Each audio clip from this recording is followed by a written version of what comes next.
tenemos nuevo killer.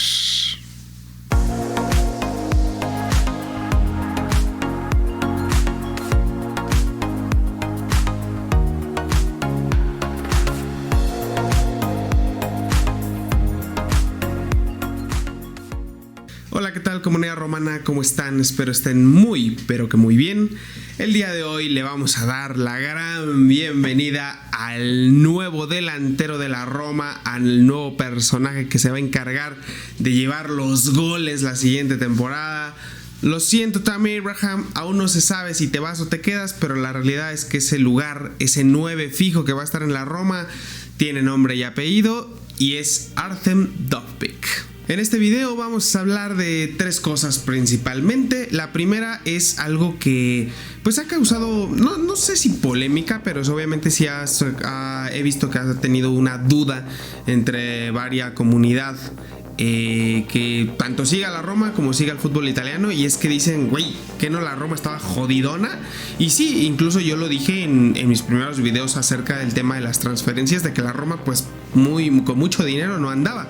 Y en efecto, o sea, la realidad es que no, la Roma ha hecho mucho con poco, porque a final de cuentas la Roma ha gastado casi, o sea, sí, obviamente vamos a ver un mayor gasto que lo que se tenía más o menos apercibido, pero estamos hablando de que la Roma se va a pasar por no más de 50, 40 millones, que en este caso, y esto de acuerdo obviamente, yo ni soy experto, yo honestamente a ciencia cierta, yo ahorita los números que yo les pueda poner, pues la verdad es que no son reales ni mucho menos, es un aproximado, es lo que nos podemos imaginar del dinero que tenía la Roma.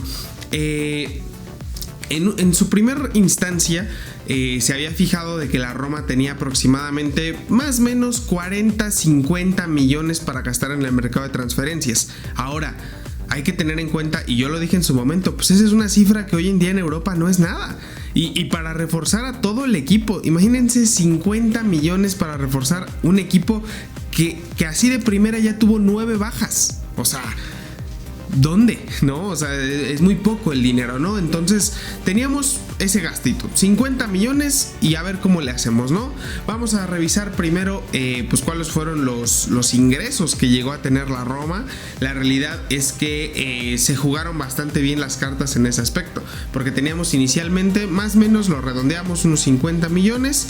Después se vendió Aouar, y Aouar trajo a las arcas de la Roma aproximadamente 12 millones, más o menos. Entonces ya tenemos, ponle tú, 62 milloncitos perfectos. Luego hay que recordar que tuvimos 8-9 salidas de la Roma, y obviamente pues con esas salidas pues también la Roma libera dinero en cuestión de sueldos. Entonces vamos a suponer que libera, vamos a poner una media. Sé que Lukaku no cobraba lo mismo que Rui Patricio, pero obviamente vamos a poner una media de 3 millones.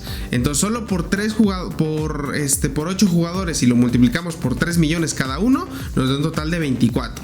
Lo redondeamos en 25 para no hacernos bolas, y ya estamos hablando de que tenemos 82 millones. Entonces poco a poco la Roma ahí andaba haciendo un colchoncito. 92 millones, muy buenos. Y ahora nos llegaron 10 millones más por la venta de Calafiori. Así es, Calafiori se fue al Arsenal, originalmente pertenecía a la Roma, y pues la Roma recibe un pequeño porcentaje. O sea, 10 milloncitos, nada despreciables. Terminamos más o menos en 90 millones para gastar en el mercado de transferencias. Entonces ya esos 50 millones que había en un principio, pues ya se transformaron en 90. No es poca cosa, no es poca cosa. Y esto dejando a un lado cualquier otro ingreso, o también si los sueldos no se manejaban así, no lo sé, pero más o menos ese era el dinero. Ahora, ya tenemos que la Roma en total tenía, digamos, 90 millones para gastar en el mercado. ¿Cómo fueron distribuidos estos 90 millones? Y aquí es donde digo, pues la verdad es que no se sorprendan, no es que de repente la Roma ya tiene dinero para gastar, no, o sea, la Roma se ha movido con el dinero que tiene. Y sí, obviamente a lo mejor ha tenido un ingreso, y que también les voy a mencionar el motivo por el que yo creo se tiene un poco más de dinero, en la Roma se puede hablar de una flexibilidad un poco más económicamente, que como las sensaciones que se tenían a inicio de temporada. Después, veamos con las salidas. Bueno, con el dinero gastado, ¿no? Digamos. Tenemos 90 millones de profit. Pero el dinero que se gastó fueron más o menos 23 millones por Enzo Lefebvre, el mediocampista francés. Entonces, ahí tenemos un jugador por el que se gastó dinero. Después tenemos a Dahl, el lateral sueco, por 6 millones. Matías Soulé por 30 millones. Y finalmente Arjen Dovbyk, que por aún faltándole sumar uno que otro bono, más o menos 35 millones de euros. Vamos a hacer la suma de todo esto y nos da un total de 94 millones. ¿Qué quiere decir? Que la Roma ha gastado prácticamente el dinero que ya tenía previsto.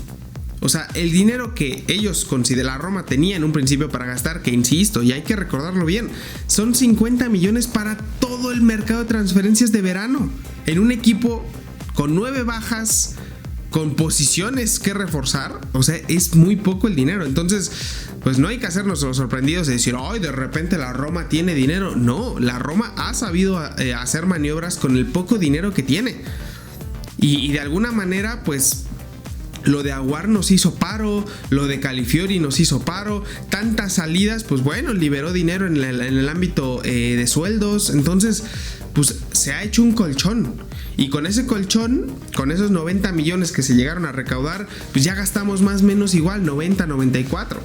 Entonces, ahora, tú dices, bueno, pero la Roma se habla de que todavía le faltan refuerzos y probablemente se va a acabar gastando a lo mejor otros 30 millones. Puede ser. Y eso queda la venta de Tammy Abraham, porque la venta de Tammy Abraham pasaría para las arcas romanas más o menos 25 millones de euros, que nos liberaría ese dinero para gastarlo en otras posiciones. Pero vamos a suponer que el dinero viene de gratis. ¿Por qué de repente la Roma aumenta su presupuesto en 20, 30 millones? Creo que esto se puede explicar mediante la inversión de los Friedkin. Y a ver, si esto está dentro del fair play financiero, no lo sé. Pero es cierto que a principio de temporada hay algo que marcaba mucho el destino de la Roma en cuanto al mercado de transferencias. Era la posible compra de los Friedkin del Everton de Inglaterra. Entonces ellos parecía que ya le estaban apostando, o sea, como que con la Roma no les convenció, no llegamos, ya estaban casi a nada de firmar al Everton, hasta que descubrieron que el equipo tenía bastante deuda. Y obviamente los Friedkin pues se desanimaron, ya no continuaron adelante, y a final de cuentas ya no se hizo nada, y los Friedkin dijeron, ¿sabes qué? No, mejor sigamos con la Roma. ¡Excelente! O sea, a mí, la neta, esa parte sí me desmotivaba, porque pues claro, cuando ya tienes dos equipos, pues obviamente el interés ya no es el mismo, y pues obviamente íbamos a terminar siendo pues un equipo más que el equipo de los presidentes, por mucho que pues es su dinero y adelante son los dueños, ok. Pero a final de cuentas esa compra no se llevó a cabo, y Dan Friedkin fue clave en el fichaje del ucraniano. ¿Por qué? Porque se involucró, y creo que la familia Friedkin se involucró no solo de palabra, no solo yendo a ver al jugador o hablándole o asistiéndole o con necesidades o lo que quisiera de Rossi, no, sino también monetariamente. Creo que hubo una pequeña inyección de dinero para la Roma. No estamos hablando de los millones y los millones, no es que la Roma ahorita tenga 100 millones para gastar, no, pero sí estoy hablando de que a lo mejor pudieron ser bastante flexibles y de algún u otro modo inyectarle unos 30 millones, más o menos. Y eso porque ya les hice las cuentas de más o menos, que ahorita estamos tablas, pero es cierto que todavía a la Roma le hace falta gastar. O sea, lo de Soulé y lo de Dovbyk, pues sí, a final de cuentas entre los dos suman casi 70 millones, pero es dinero justificado. La Roma, la realidad es que ese dinero sí lo tenía, no es que dijeras, ¡ay, sí, de repente la Roma apareció dinero! No, pues es dinero que ya estaba en Roma y que a final de cuentas con lo poco que tuvimos lo supimos vender, administrar o despedir o vender, y pues nada, llegó el dinero. Entonces he ahí, digamos, la explicación económica de más o menos cómo está la Roma, explicación o conclusiones a las que yo llegué y que les comparto. Nada oficial, yo no tengo aquí los contratos, ni me consta, ni nada, o sea, pero simplemente es para pues bajar un poquito esas especulaciones de qué pedo, de repente la Roma tiene dinero, no que no tenía. Bueno, sí tiene, o sea, sí tiene, pero está haciendo mucho con lo poco que tenía, porque es la realidad. Bueno, pasamos al segundo punto de este video, que en este caso es un poquito la influencia que ha tenido Daniele De Rossi y los Friedkin precisamente sobre el fichaje de Dobbik. Sabemos que Dobbik era el pichichi de la liga y que lo quería el Atlético de Madrid, que el Atlético de Madrid, si bien no es el mejor equipo de la liga española, estamos hablando del top 3. Real Madrid, Barcelona, Atlético de Madrid, es un equipo que tiene dinero, es un equipo que juega Champions, es un equipo que año con año todos los títulos con los que juega los pelea. Si los gana, eso es otra cosa, pero los pelea, o sea, es candidato. Y Dobbik, la verdad es que hoy en día tiene más posibilidades de ganar un título con el Atlético de Madrid que con la Roma, viendo las cosas como en retrospectiva. Si bien la Roma ha luchado por cosas importantes en Europa en los últimos años, pues a final de cuentas el plantel, la historia, el Atlético de Madrid obviamente pesa más que la Roma a nivel europeo. Y el ucraniano se decanta por la Roma. Y es que eso es lo que me encanta, ¿no? De este chico. O sea, güey, dicen, es que la Roma ofreció más dinero. ¿En serio la Roma va a andar ofreciendo más dinero que el Atlético de Madrid? Que se está hablando que ahora va por Julián Álvarez. ¿Y cuánto van a ofrecer por Julián? O sea, perdóname, pero yo no te compro eso. La realidad es que sí, los Friedkin y De Rossi tuvieron un trato directo con el jugador. Vamos a saber, no sé qué tanto se llamaron, si se vieron, si lo que quieran, pero hicieron una gran labor, o sea, y es algo que a mí yo temía desde que se anunciaron que estaban buscando al Everton. Yo dije, güey, ellos, los Friedkin, fueron clave para traer en su momento a De Rossi, a Mourinho, a Dybala, o sea, hubo una labor importante por parte de los dueños, por parte del entrenador, y yo pensé que eso pues ya no se iba a ver. Dije, si dejan de apoyar a De Rossi y De Rossi va a ser el único encargado, lo veo complicado. Pero se involucraron con Soule y se involucraron con Dobbik. Sí, tiene que ver el hecho de que ya no compraron al Everton. Claro que tiene que ver, porque pusieron nuevamente toda su atención en Roma, y eso obviamente a mí, yo feliz, y todos ustedes, me imagino. Entonces convencieron al jugador. El jugador dijo, güey, la neta, la Roma tiene un buen proyecto, y se decanta por la Roma. Por lo que quieran, escudo, corazón, obviamente tiene que ver una parte monetaria, pero al final de cuentas el jugador dice, me voy a Roma. Uy, no más, qué chingón, o sea, la neta, qué chingón. Y pues sí, obviamente termina diciendo, no, bueno, es que la Roma es un equipo grande, el Girona no tanto. Ahí hubo unas declaraciones en cuales se acabó el amor, no dijo nada nuevo. El Girona, pues a ver, es una sorpresa, pero tampoco no vamos a decir que el Girona tiene más historia que la Roma, ok. Pero, por ejemplo, se pudo haber decantado, si hablaba de grandeza, pues sí, se podía haber decantado por el Atlético de Madrid. Es un equipo que actualmente es más importante que la Roma. Sin embargo, no lo hizo, se vino a las arcas ya los Rossi, y eso es algo obviamente que a nosotros nos tiene totalmente enamorados. Dicho sea de paso, es el primer ucraniano que juega para la Roma. Yo, pues honestamente, soy muy fan de Andriy Shevchenko. Cuando jugaba en el Milan, ojalá y pueda ofrecernos actuaciones parecidas, pero va a ser un poquito complicado. ¿Por qué? Porque ahora vamos a la parte 3 de este video, el posible impacto que pueda tener el delantero en la Roma. Primero se especuló que iba a llevar el número 9, su agente subió su playera con el 9, todo bonito, y todos dijimos, bueno, Tammy Abraham, hasta luego. La salida de Tammy Abraham está por verse, habrá un video sobre ello, pero está por verse. Pero a final de cuentas el jugador le dan el 11, el número que lleva en la selección ucraniana. Entonces, pues digamos que se abre la posibilidad de que incluso Tammy Abraham se quede. El punto es que el delantero titular para la siguiente temporada no va a ser Tammy Abraham, va a ser Dobbik. O sea, ya está. O sea, por más que lleve el 11 o que lleve el 98 o el 99, el número que quieran, el delantero va a ser el ucraniano. Entonces, ahí el impacto va a ser inmediato. En el primer amistoso en el que ya estuvo disponible Dobbik, ya jugó en el segundo tiempo, y les voy a decir qué pasó, porque dudo que lo hayan visto mucho ese partido. El partido fue contra los Olympiacos y fue un partido, yo vi nada más el segundo tiempo. De hecho, vi justamente todo el tiempo que jugó Dobbik, y hay que decir que es un jugador al cual De Rossi tiene que crearle un sistema para que pueda hacer los goles que pretendemos que haga o que hizo con el Girona. Y en este primer partido, tristemente, es algo que se tiene que trabajar. Lo vi desconectadísimo. No a él, sino a la parte delantera. Estaba jugando Dybala, estaba jugando Dobbik, estaba jugando, me parece que el Shaarawy. Y ¿quién más? Y Enzo Lefebvre me parece que también estaba jugando. Bobe fue el más insistente, estuvo jugando muy bien Bobe, me gustó mucho su partido. Pero a final de cuentas Dobbik no tuvo ni ocasiones a gol, o sea, no ni tiró. Pero la Roma empezó a caer de repente en el balón va para atrás, chingue su madre, tíraselo a Dobbik. Y pues era complicado. Dobbik tenía 2-3 en marca. Llegó a ganar 2-3 balones que tristemente no terminaron en un disparo. Pero vaya, compitió. Pero el punto es, sí, ¿se le puede sacar jugo a ese jugador de esa manera? Sí, como a Lukaku. O sea, si a Lukaku le avientas un pelotazo o a Dobbik, muy probablemente de 3 duelos te va a ganar uno. Cuando menos, ¿no? Cuando menos uno sabes que va a ganar.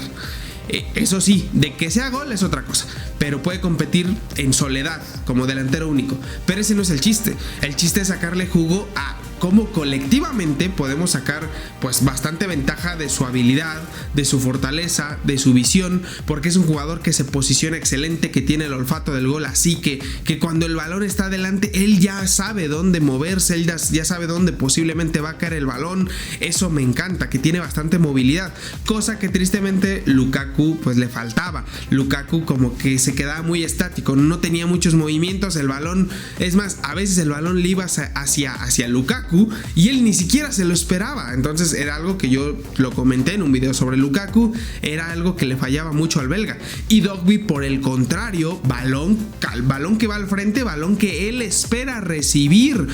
Allá, acá, me voy para atrás, 2 pasos a la izquierda, como sea, pero él busca el balón y el balón no le va a caer a él de sorpresa. El balón, si viene, ¡pum!, contacto, es su reacción. Así juega este jugador, eso me encanta. Entonces hay que potencializar eso. Tristemente es algo que no llegó y que luego va a funcionar. La Roma se va a tener que acostumbrar bastante, y sé que son duelos amistosos, pero los primeros partidos de la Serie A van a ser claves para ver cómo De Rossi va a formular el partido, de modo que vamos a intentar sacarle el máximo provecho a tener el ataque que tenemos. Dobbik, Dybala, Matías Soule, Shaarawy, Pellegrini, no sé, los jugadores que ponga, pero obviamente teniendo como referencia goleadora al ucraniano. No va a ser nada sencillo, porque en la Roma se le exige al delantero, se le exigen goles, se le exige a la Roma, siempre le exigimos bien cabrón. Allá los tifosi también son muy exigentes. Y ya vimos qué pasó con Schick. Schick en su momento también fue una transferencia de 40 millones y vacío. Claro, Schick, digamos que no estaba tan probado, y Dobbik ya tuvo su temporada cabrona. Dobbik viene siendo el goleador, entonces hay altas expectativas en él y hay que ver cuál es la presión que pueda llegar a sentir él y ver qué tanto le afecta. Algo con lo que me quedo y cierro el video es que él dijo: yo sé que se juega en Roma, por algo elegí la Roma y obviamente tengo presión, pero ¿qué sería del fútbol si no hay presión? Si no hay un equipo detrás. Y eso la verdad me ganó, porque él sabe a lo que viene, sabe que pues se le va a exigir, por más que venga como el goleador. Obviamente esperamos que esté a la talla, pero también es cierto que hay que saber diferenciar entre lo que puede hacer Dobbik como delantero y cómo el equipo va a jugar para él o para que haga goles, porque no va a ser todo él solo, es la realidad. Pero bueno, así el contexto de la llegada de Artem Dobbik. Obviamente falta mucho por hablar, mucho por analizar, le hace falta ver mucho en el terreno de juego al ucraniano y a la nueva Roma, ¿no? A la nueva Roma que por cierto jugaron con su nueva playera blanca, horrible. Sí, me comentaba, no, es que ya se ve mejor, ¿no? Ya en el campo. Pues sí, güey, porque la tiene Dybala, porque la está usando Dobbik, pues te enamoras, y además es la Roma, o sea, es tu equipo. De alguna manera, les juro que a mitad de temporada vamos a estar tan acostumbrados que la vamos a ver hermosa esa playera. Pero honestamente, O sea, si tienes el dinero para comprarte una playera original, por ejemplo, de la Roma, y está esa y está la roja, o sea, 1000 vueltas, güey, eliges la roja y ya está. O eliges la blanca de la temporada pasada, la realidad. O sea, la playera está culera. Poco más. Pero bueno, ya duró mucho el video. Sin más, si te gustó, recuerda darle tu like, apoyarlo y compartir el canal con tus amigos romanistas o gente que simplemente ama el fútbol.